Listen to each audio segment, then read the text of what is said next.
2 বছর আগেও বিশ্ব ফুটবলে যে ভারতের অবস্থান ছিল বাংলাদেশের নিচে, সদ্য প্রকাশিত ফিফা র্যাঙ্কিং এ সেই ভারতের অবস্থান এখন 96 নম্বরে, আর অপরদিকে বাংলাদেশ রয়েছে 190-তে।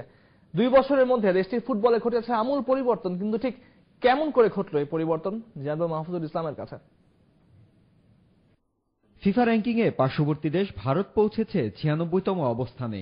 অপরদিকে গেল 6 মাস কোনো আন্তর্জাতিক ম্যাচ না খেলা বাংলাদেশের অবস্থান 192 থেকে কমেছে 2 ধাপ, তার মানে 190।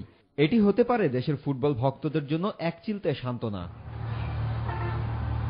সময়ের পৃষ্ঠাটা একটু পেছনের দিকে উল্টোলেই পাওয়া যাবে চমকপ্রদ তথ্য। পরিসংখ্যানের খাতায় ভারতের বিপক্ষে 28 ম্যাচে মাত্র 2টি জয় আছে বাংলাদেশের, কিন্তু 2015 সালেই এই ভারতের চেয়ে বিশ্ব র্যাঙ্কিংয়ে এগিয়ে ছিল লাল সবুজের দল। কিন্তু 2 বছরের মধ্যে ভারত চলে গেছে ধরাছোঁয়ার বাইরে। 2015 সালের ফেব্রুয়ারি ধুঁকতে থাকা ভারতীয় ফুটবলকে টেনে তোলার দায়িত্ব পান ইংলিশ কোচ স্টিফান কনস্ট্যান্টাইন। এরপর থেকে তিনি মনোযোগ দেন বয়সভিত্তিক দলের দিকে, যারই ফলশ্রুতিতে এবছর অনূর্ধ্ব-17 বিশ্বকাপের আয়োজক হতে যাচ্ছে ভারত। সেই সুবাদে দেশটি পেতে যাচ্ছে অনূর্ধ্ব-17 বিশ্বকাপ খেলার স্বাদ। ভারত যখন মনোযোগ দিচ্ছে বয়সভিত্তিক দলগুলোর দিকে, তখন ব্যতিক্রম বাংলাদেশ। 2015 সালে অনূর্ধ্ব-15 ও 19 দলগুলো ভালো সাফল্য অর্জন করলেও তাদের নিয়ে বড় কোনো পরিকল্পনাই করতে পারেনি বাংলাদেশ।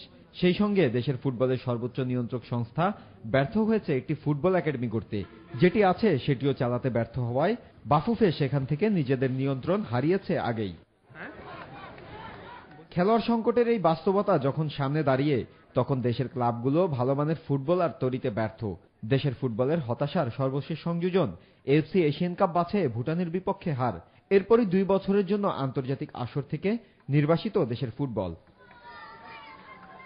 তবে আশার কথা হচ্ছে সম্প্রতি শেষ হওয়া অনূর্ধ্ব-18 জাতীয় টুর্নামেন্টে বেশ ভালো মানের কয়েকজন ফুটবলার পাওয়া গেছে, যাদের নিয়ে আশার আলো দেখছেন ফুটবল বোদ্ধারা।